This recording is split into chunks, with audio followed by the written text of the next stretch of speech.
ప్రభువు మీతో ఉందురుగాక, మీ ఆత్మతోనూ ఉందునుగాక. పునీత యోహాను గారు రాసిన సువిశేషంలోని భాగము. ప్రభువా మీకు మహిమ కలుగునుగాక. యోహాను సువిశేషము 1వ అధ్యాయము 8వ వచనము నుండి. అతడు ఆ వెలుగునకు సాక్ష్యమియ్యవచ్చనే కాని అతడు మాత్రము ఆ వెలుగు కాదు, అదియే నిజమైన వెలుగు. ఆ వెలుగు లోకమునకు వచ్చి ప్రతి మానవునకు వెలుతురును తెలియపరచుచున్నది. క్రీస్తు ప్రభుని సువిశేషము. క్రీస్తువా మీకు మహిమ కలుగునుగాక. దేవుని ప్రియ స్నేహితులారా, దివ్యవాణి వీక్షిస్తున్నటువంటి విశ్వాసులారా, మనము యేసు తిరుహృదయ పండుగలు జరుపుకుంటూ ఉన్నాం.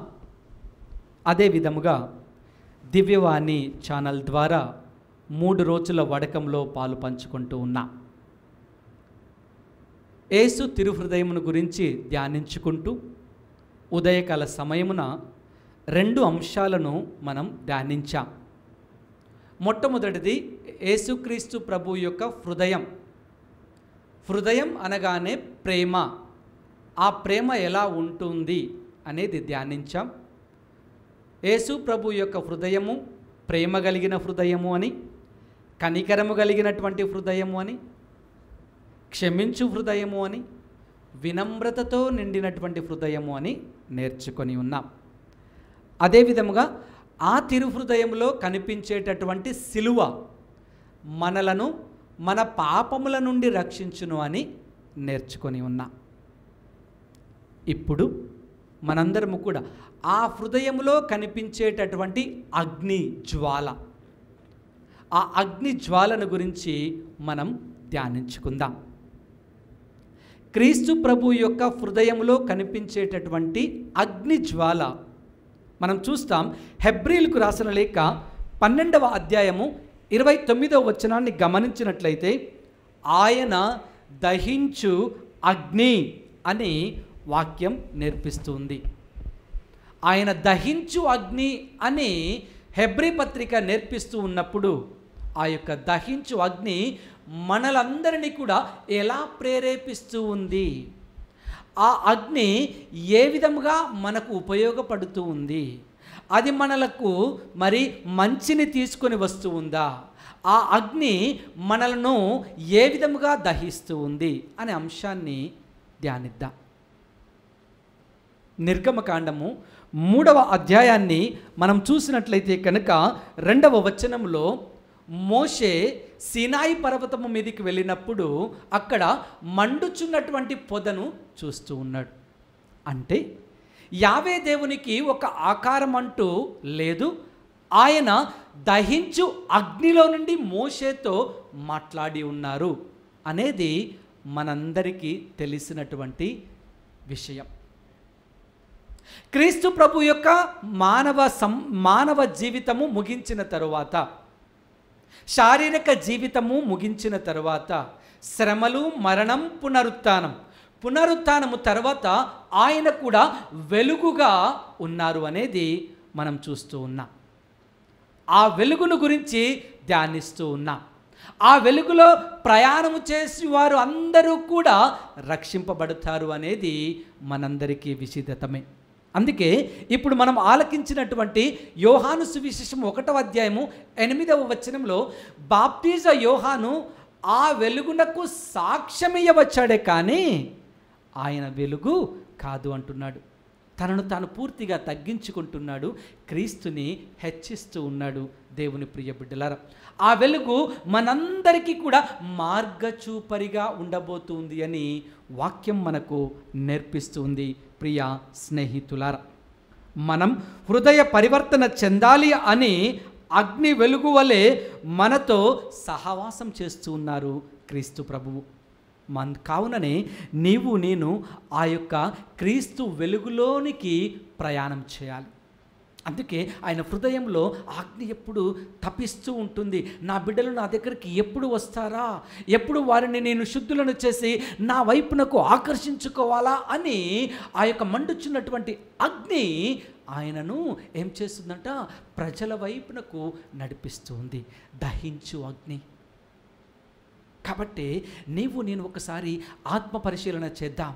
మన హృదయంలో ఆ యొక్క క్రీస్తు యొక్క అగ్ని ఉంటూ ఉందా? మనము కూడా క్రీస్తు కోసము తపన పడుతున్నామా, తాపత్రయ పడుతున్నామా? ఆయన హృదయము నుండి అగ్ని దహిస్తూ ఉన్నప్పుడు, బిడ్డలను రక్షించాలి అని ఆ వెలుగును అందియాలని చూస్తూ ఉన్నప్పుడు నేను ఎందుకు ఆ వెలుగులోనికి రావటానికి నిరుత్సాహపడుతూ ఉన్నాం? ఆ వెలుగును ఆకర్షించటానికి సందేశిస్తూ ఉన్నాం. ఆత్మ పరిశీలన చేయాలి. ఈ రోజున ఈ తిరుహృదయ పండుగ మనలందరినీ కూడా ప్రేరేపించి ఆ తిరుహృదయంలోని గొప్ప మర్మాలను తెలుసుకుంటున్నట్టుగా మనము కూడా మన జీవితాలను మార్చుకుంటూ మన హృదయంలో కూడా ఆ క్రీస్తుని చేరాలి, ఆ క్రీస్తుతో ఉండాలి, ఆ క్రీస్తుతో నడవాలి అని మన హృదయంలో అగ్ని దహించి వేయాలి. అప్పుడే ఏమవుతుందంట, క్రీస్తు యొక్క బిడ్డలముగా మనము ప్రకాశవంతముగా ఉండగలం. Praise the lord.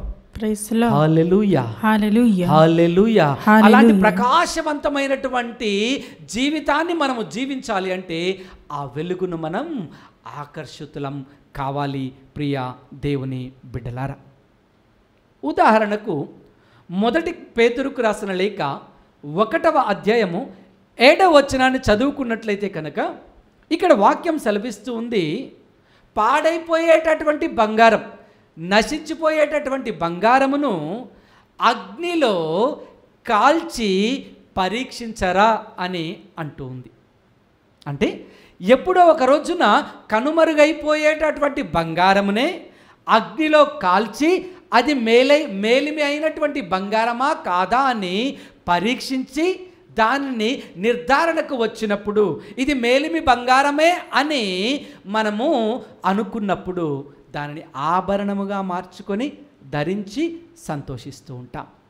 అదే మాదిరిగా దేవుని ప్రియ బిడ్డలారా, క్రీస్తు ప్రభు యొక్క దహించు అగ్నిలో మనము మన జీవితాలు కాల్చబడాలి, అనగా పరీక్షించబడాలి.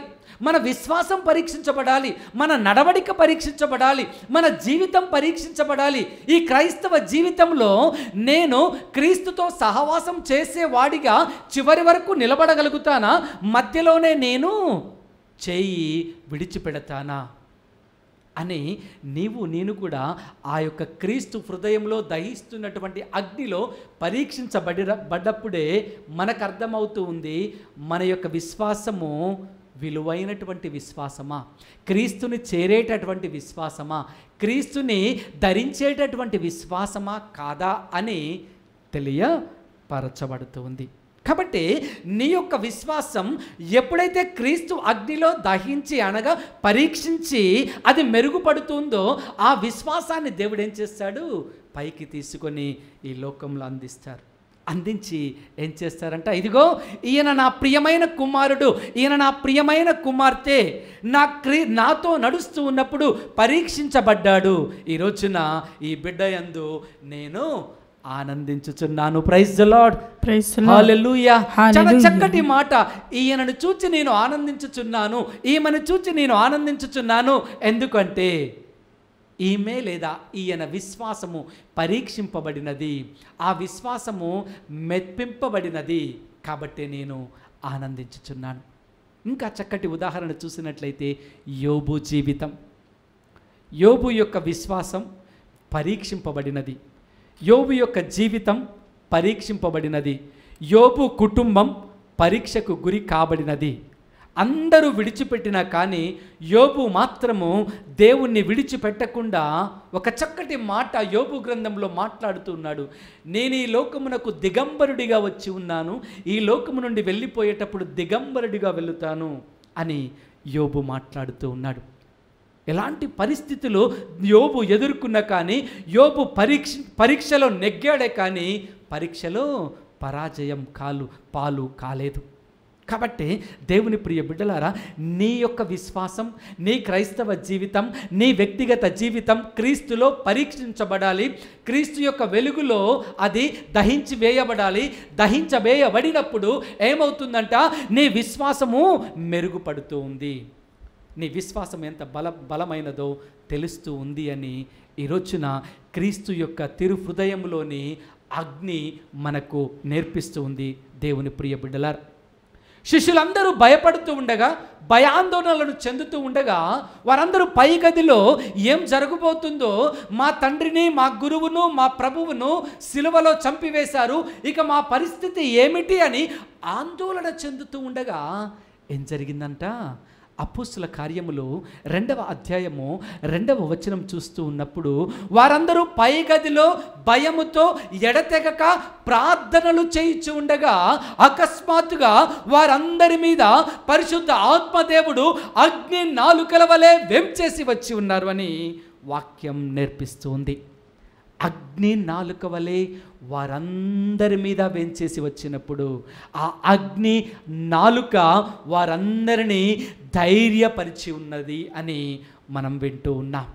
అగ్ని నాలుకలు వారి మీద, పరిశుద్ధాత్మదేవుడు అగ్ని నాలుక మీద వచ్చినప్పుడు, వారందరినీ ఆవరించినప్పుడు, వారు ధైర్యాన్ని పొందుకున్నప్పుడు, వారందరి తరపున పేతురు ముందుకు వచ్చి నిలబడి ఆ యొక్క గొప్ప సంఘము ఎదుట ఆయన మొట్టమొదటి ప్రసంగాన్ని ఆరంభించినప్పుడు దాదాపు 3,000 మంది రక్షణ పొందారు అని వాక్యం నేర్పిస్తూ ఉంది.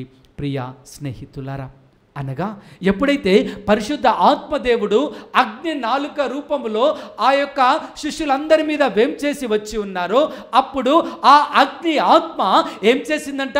శిష్యులను ఏం చేసి దహించి వేసింది. నేను క్రీస్తు కోసము, నా ప్రభువు కోసము నేను పోరాడాలి అని వారి హృదయాన్ని కదిలించింది. వారి హృదయంలోని మరి ఆరిపోయినటువంటి ఆత్మను మేల్కొల్పి రగిలించి ఏం చేసిందంట?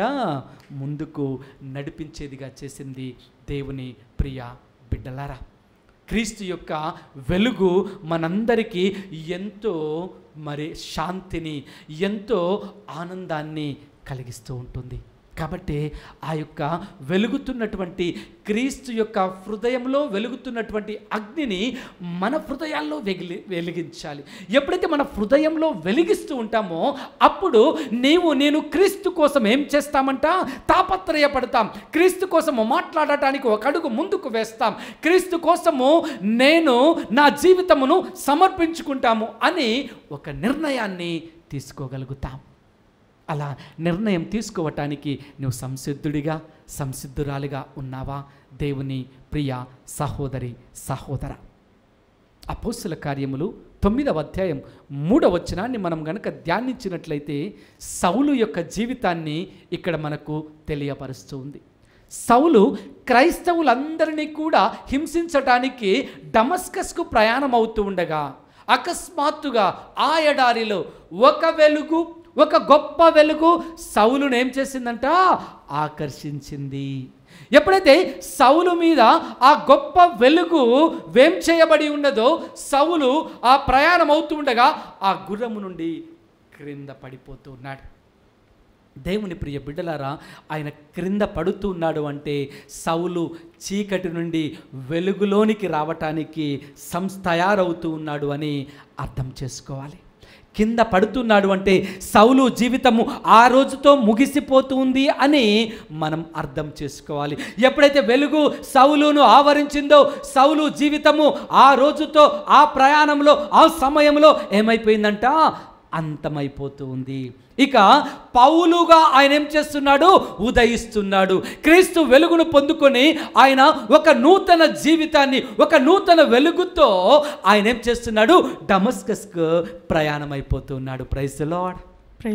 హల్లెలూయా, హల్లెలూయా, హల్లెలూయా, హల్లెలూయా. ఎక్కడైతే డమస్కస్లోని ప్రజలను హింసించడానికి ప్రయాణం అవుతున్నటువంటి సౌలును దేవుని యొక్క వెలుగు, పునరుత్థాన యొక్క క్రీస్తు వెలుగు ఆయనను ఏం చేసింది? దహించి సౌలు జీవితానికి సమాప్తి చెప్పి పౌలు జీవితాన్ని తయారు చేసి ఒక నూతన వ్యక్తిగా పౌలును డమస్కస్లో ఉంచుతూ ఉంది.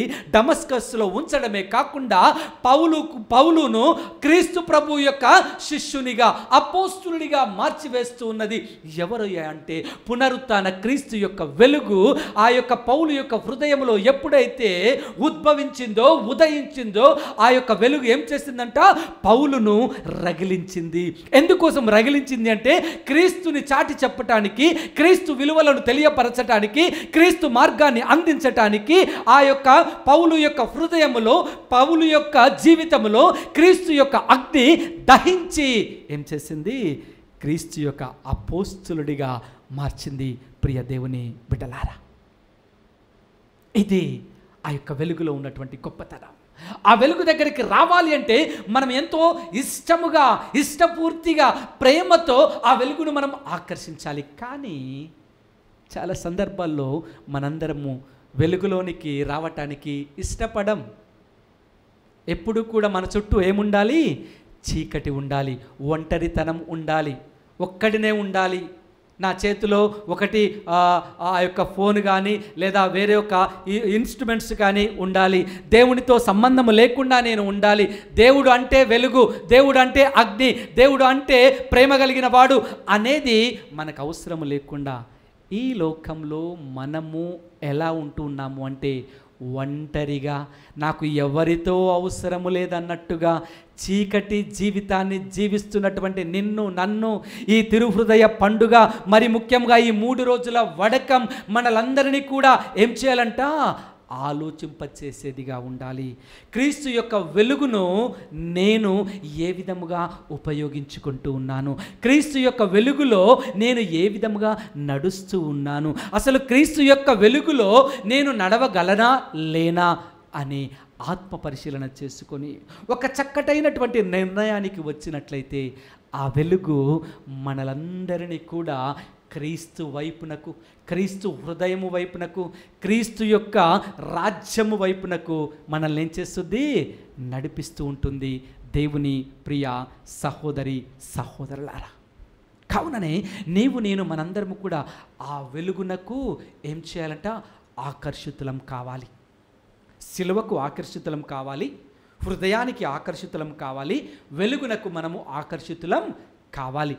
అప్పుడే మనము ఆ హృదయంలో నుండి వస్తున్నటువంటి ప్రేమను, స్వచ్ఛమైన ప్రేమను ఆస్వాదించగలం అనేది మనకు ఈరోజున క్రీస్తు హృదయంలో ఉన్నటువంటి అగ్ని మనకు నేర్పిస్తుంది. క్రీస్తు హృదయంలో ఉన్నటువంటి ఇంకొక మరి గొప్పనైనటువంటి అంశము ఆయన చుట్టూ ఉన్నటువంటి, ఆ హృదయం చుట్టూ ఉన్నటువంటి ముండ్ల కిరీటం. ఆ ముండ్ల కిరీటాన్ని చూసినట్లయితే మత్తయి సువిశేషము 27వ అధ్యాయము 29వ వచనాన్ని మనం ధ్యానించుకున్నట్లయితే యేసు తలపైన ముండ్ల కిరీటము పెట్టి కొట్టిరి అనే వాక్యం మనం చదువుతూ ఉన్నాం. ఆయన తల మీద ముండ్ల కిరీటాన్ని బలవంతంగా పెట్టి నొక్కుతున్నప్పుడు ఏమైందంట? ఆయన తలలో ఆ యొక్క ముండ్లు చొచ్చుకొని పోయాయి. ఆయన తలలో ముండ్లు చొచ్చుకొని పోవటమే కాకుండా ఆయన యొక్క కన్నులోంచి కూడా ఒక ముళ్ళు దిగుతూ ఉంది అని చరిత్ర మనకు నేర్పిస్తూ ఉంది. దేవుని ప్రియ సహోదరి సహోదరులారా, మరి నీవు నేను ఆ ముండ్ల కిరీటాన్ని గురించి ధ్యానించినట్లయితే ఆ ముండ్ల కిరీటము దేనికి చిహ్నంగా ఉంది అంట? వాస్తవానికి రాచరికానికి మరి చిహ్నంగా ఉంది. రాజు అన్నవానికి కిరీటం ఏ విధముగా మరి గౌరవాన్ని తీసుకొని వస్తూ ఉంటుందో అదే విధముగా క్రీస్తు ప్రభువుకి ముండ్ల కిరీటము, ఆయన ఈలోక రాజు కాదు కానీ పరలోక రాజు కాబట్టి మనందరి పాపములన్నిటినీ తుడిచివేయబడటానికి ఆయన యొక్క శిరస్సున ముండ్ల కిరీటాన్ని ధరించాడు. ఎందుకంటే మనము మన తలంపుల ద్వారా పాపాలు చేసి ఉంటాం, మన యొక్క చూపు ద్వారా పాపాలు చేస్తూ ఉంటాం. కాబట్టి ఆయన యొక్క తల మీద ముండ్ల కిరీటము పెట్టినప్పుడు, ఆయన తలలో నుండి మరి రక్తము కారుతూ ఉన్నప్పుడు, ఆయన కంటిలో నుండి రక్తము చిందిస్తూ ఉన్నప్పుడు ఏమవుతుందంట? మన తలంపులు, మన ఆలోచనలు, మన కన్ను, మన చూపు అన్నీ కూడా ఏమవుతున్నాయి? శుద్ధిగా గావించబడుతూ ఉన్నాయి. Praise the Lord. Praise the Lord. Hallelujah, hallelujah. Hallelujah. Hallelujah. ఆయన యొక్క హృదయంలో ఉన్నటువంటి ముండ్ల కిరీటము ఏం చేస్తుందంట మనలను, మరి ఆయన యొక్క శరీరములో ఆ యొక్క ముండ్ల కిరీటమును ధరించినప్పుడు, ఆ శిరస్సుకు ముండ్ల కిరీటము ధరించినప్పుడు మన తలంపుల ద్వారా చేస్తున్నటువంటి పాపమును ఆయన తుడిచివేస్తున్నాడు. మన చూపు ద్వారా చేస్తున్నటువంటి పాపమును ఆయన క్షమించి వేస్తూ ఉన్నాడు, తుడిచివేస్తూ ఉన్నాడు. అంత గొప్ప క్రీస్తుని మనము విశ్వసిస్తున్నాం, మనము ప్రేమిస్తూ ఉన్నాం. మరి నీవు నేను మన తలంపులను మార్చుకొని మన చూపును సరిచేసుకుంటూ ఆయనను చూచే బిడ్డగా, ఆయనను గురించి తలంచే బిడ్డలుగా ఎందుకు మారలేకపోతూ ఉన్నాం? ఈ రోజున ఆలోచన చేద్దాం ప్రియ స్నేహితులారా. అదే మనము మరి పునీత తిమోతికి రాసిన 2వ లేఖలో పునీత పౌలు గారు మాట్లాడుతూ ఉన్నారు. 4వ అధ్యాయం 8వ వచనంలో ఆయన కూడా ఒక మాట మాట్లాడుతూ ఉన్నారు. నేను మంచి పోరాటమును పోరాడి తిని అంటూ ఉన్నాడు. ఒక మంచి పోరాటం ఎవరి కోసం పోరాడాడంట? క్రీస్తు కోసము, క్రీస్తు యొక్క విలువలను ఈ లోకంలో చాటడం కోసము, ఆ క్రీస్తు విలువల ద్వారా మనందరినీ కూడా ఆ క్రీస్తు మార్గంలో నడిపించడం కోసము అలుపెరగని పోరాటం ఆయన పోరాడాడు. అందుకే ఆయన జీవితపు చివరి రోజులను ముగిస్తున్నాయి అంటున్నప్పుడు తిమోతి సంఘానికి లేదా తిమోతికి రాస్తూ ఆయన ఏమంటున్నాడు? నేను ఒక మంచి పోరాటాన్ని పోరాడి తిని, నా పరుగు పందెమును ముగించి తిని, నేను నా విశ్వాసమును నిలుపుకుంటుని, ఇప్పుడు పందెపు బహుమానము కోసము ఎదురు చూస్తూ ఉంటిని. అదే జీవ కిరీటం, నిత్య జీవ కిరీటము కోసము పౌలు గారు ఎదురు చూస్తూ ఉన్నారు అని ఆయన మాట్లాడుతూ ఉన్నాడు. మరి నీకు నాకు ఆ జీవ కిరీటం కావాలి అంటే, ముండ్ల కిరీటము కాకుండా జీవ కిరీటముగా ఆ ముండ్ల కిరీటము మారాలి అంటే, నేను ఆ క్రీస్తు యొక్క విలువలను మన జీవితంలో ఏం చేసుకోవాలి? ఆస్వాదించాలి. మొట్టమొదటిగా ఆస్వాదించినటువంటి క్రీస్తు విలువలను ఆచరించాలి. ఎప్పుడైతే మనం ఆచరించగలుగుతూ ఉంటామో అప్పుడు ఆ యొక్క ముండ్లు తొలగిపోయి నిత్య జీవ కిరీటము, నీతి కలిగినటువంటి కిరీటము క్రీస్తు ప్రభువు మనకు అందిస్తాడు. దేవుని ప్రియ బిడ్డలారా, నీ పాపం నా పాపం తలంపుల ద్వారా, చూపు ద్వారా చేసినటువంటి పాపాన్ని క్షమించటానికి, పాపాన్ని శుద్ధి చేయటానికి క్రీస్తు ప్రభు ఏం చేశారు? ముండ్ల కిరీటాన్ని ధరించాడు. మరి ఆ గొప్పతనాన్ని తెలుసుకొని మన మనసు మార్చుకొని, మన తలంపు మార్చుకొని, మనము హృదయ పరివర్తన చెంది ఆ యొక్క తలంపుల ద్వారా, మన యొక్క చూపు ద్వారా క్రీస్తు యొక్క విలువలను పెంచినప్పుడు మనం ఏమి ఇవ్వగలుగుతామంటే, మనము ఆయనకు జీవ కిరీటాన్ని ఎలా ఇవ్వగలుగుతాం? మన యొక్క మంచి నడవడిక ద్వారా క్రీస్తుకు జీవ కిరీటాన్ని అందించే బిడ్డలముగా మారగలుగుతాం. అప్పుడు నేను పౌలు గారితో కలిసి చెప్పవచ్చు, నేను కూడా ఒక మంచి పోరాటము పోరాడి ఆ నీతి కలిగినటువంటి కిరీటము కోసము ఎదురు చూస్తూ ఉన్నాను అని మనము గొప్పగా చెప్పవచ్చు. దేవుని ప్రియ స్నేహితులారా, మరి ఆయన యొక్క సిలువలో మనందరి కోసము రక్తాన్ని చిందించి, ముండ్ల కిరీటాన్ని ధరించి మనందరి పాపాలను పరిహరించటానికి ఆయన ఎలాంటి వెనుకంజ వేయలేదు అని ఈ రోజున ఈ పండుగ మనకు నేర్పిస్తూ ఉంది. చివరిగా ఆయన యొక్క తిరు హృదయము నుండి కారుతున్నటువంటి పవిత్ర రక్తం, ఆ పవిత్ర రక్తము మనలందరినీ కూడా ఏం చేస్తుందంట? శుద్ధి చేస్తుంది. ప్రభు యొక్క తిరు హృదయంలో ఉన్నటువంటి పవిత్ర రక్తము మనలను శుద్ధి చేస్తూ, మన యొక్క శిరస్సు నుంచి అరికాలి వరకు ఆయన యొక్క పవిత్ర రక్తము మనలను కడిగివేస్తూ ఉంది. అందుకే మీరు ఒకసారి ఆ సిలువను చూసినట్లయితే కనుక, ఆ సిలువలో క్రీస్తు ప్రభు వేలాడుతూ ఉన్నప్పుడు 39 కొరడా దెబ్బలు సిలువ ఎక్కకముందు, సిలువ ఎక్కిన తర్వాత చేతులలో చీలలు, కాళ్ళల్లో చీలలు, పక్కలో బల్లెము, తలకు ముండ్ల కిరీటము, ఇవన్నీ కూడా దేనికోసము అంటే మనలను రక్షించటానికి. ఆయన పరిశుద్ధ రక్తముతో మనలందరినీ కడిగి శుద్ధి చేసి పవిత్రులను చేసి ఆయన రాజ్యములో ఆయన ప్రక్కన మనలందరికీ స్వాగతాన్ని పలకటానికి ఆయన మన కోసం నలగగొట్టబడ్డాడు. ఆయన మన కోసము రక్తాన్ని చిందించి ఉన్నాడు. ఆయన మన కోసము మరి తన సమస్తాన్ని చివరి బొట్టు వరకు మనకు ఇచ్చివేశారు. దేవుని ప్రియ స్నేహితులారా, అలాంటి గొప్ప తిరుహృదయాన్ని పండుగ కొనియాడుతూ ఉండగా నీవు నేను ఆత్మ పరిశీలన చేసుకుంటూ ఈ వడకాన్ని ముందుకు కొనసాగిస్తూ ఉండగా ధ్యానించుదాం.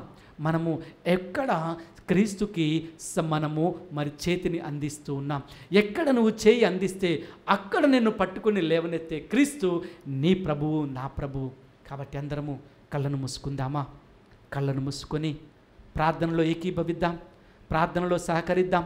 తద్వారా ఆ క్రీస్తు యొక్క తిరుహృదయం మన జీవితాలలో మార్పును చేకూర్చాలి అని, మార్పును అవ్వాలి అని ప్రత్యేక విధముగా ప్రార్థన చేసుకుందాం. సమస్తమును సృష్టించి కాచి కాపాడుతున్న పరమపిత, నీ పరిశుద్ధ పాదములకు స్తోత్రములు. మేమందరము ఈ 3 రోజుల పాటు దివ్యవాణి ఛానల్ ద్వారా వడకంలో పాలు పంచుకుంటూ ఉండగా యేసు తిరుహృదయ పండుగ రోజున యేసు తిరుహృదయాన్ని గురించి ధ్యానించుకొని ఉన్నాం. క్రీస్తు హృదయం ప్రేమను, క్రీస్తు హృదయం కరుణను, క్రీస్తు హృదయం క్షమాపణను, క్రీస్తు హృదయం వినమ్రతను మాకు అందిస్తూ ఉంది అని ధ్యానించాం. ఆ హృదయంలోని సిలువ మాకు రక్షణను అందిస్తుంది అని ధ్యానించాం. క్రీస్తు హృదయంలోని అగ్ని మమ్ములను పరీక్షించి పరిశుద్ధులను చేస్తూ ఉంది అని ధ్యానించాం. క్రీస్తు హృదయంలోని ముండ్ల కిరీటం మా పాపములన్నిటినీ క్షమించటానికి, ఆ పుణ్య మార్గంలో నడిచినప్పుడు నీతి కిరీటముగా మారుతుంది అని ధ్యానించుకున్నాం. క్రీస్తు హృదయంలోని రక్తపు బొట్టు మా పాప జీవితమునంతటిని శిరస్సు నుంచి అరికాలు వరకు శుద్ధి చేసి, శుభ్రపరచి, పవిత్రపరచి ఆ తిరుహృదయానికి అంకితం చేస్తుంది అని ధ్యానించుకొని ఉన్నాం. ఓ ప్రభువా, ఆ తిరుహృదయంలోని ప్రేమను, కరుణను మాకు అందించండి. ఆ సిలువను మేము తాకినప్పుడల్లా మాకు రక్షణను దయచేయండి. ఆ అగ్ని జ్వాలలు మాలో ఉన్నప్పుడల్లా క్రీస్తుని గురించి ఉచ్చరించే గొప్ప ధైర్యపు ఆత్మను మాకు అందించండి. క్రీస్తు ప్రభు యొక్క శిరస్సులోని ముండ్ల కిరీటమును చూస్తున్నప్పుడు ఆ ముండ్ల కిరీటము నీతి కిరీటముగా మేము ధరించు భాగ్యమును మాకు అందించండి. ఆయన రక్తము ద్వారా మేము శుద్ధులము గావించబడి ఒక రోజున క్రీస్తుని ముఖాముఖిగా దర్శించు భాగ్యము మా అందరికీ దయచేయండి. మా బలహీనతలతో మేము సతమతం అవుతూ ఉండగా మా బలహీనతల నుండి విముక్తులను గావించమని ప్రార్థన చేయుచున్నాం. మా బలహీనతలు, మా కష్టము, మా కన్నీరు అన్నింటినీ తిరుహృదయానికి సమర్పించి మా జీవితములను ఆ తిరుహృదయంలోనికి చేర్చి ఆనందముగా, ఆశీర్వాదకరముగా, దీవెనకరముగా క్రీస్తు అడుగు జాడలలో నడిచే కృపను మాకు దయచేయమని మా నాథుడైన క్రీస్తు ద్వారా వేడుకొనుచున్నాము. ఆమేన్. ఆమేన్. ప్రభువు మీతో ఉందురుగాక, మీ ఆత్మతోనూ ఉందురుగాక. సర్వశక్తిగల సర్వేశ్వరుడు పిత, పుత్ర, పవిత్రాత్మ పరిశుద్ధ తిరుహృదయం మిమ్ములను, మీ కుటుంబములను ఆశీర్వదించి కాచి కాపాడుదురుగాక. ఆమేన్.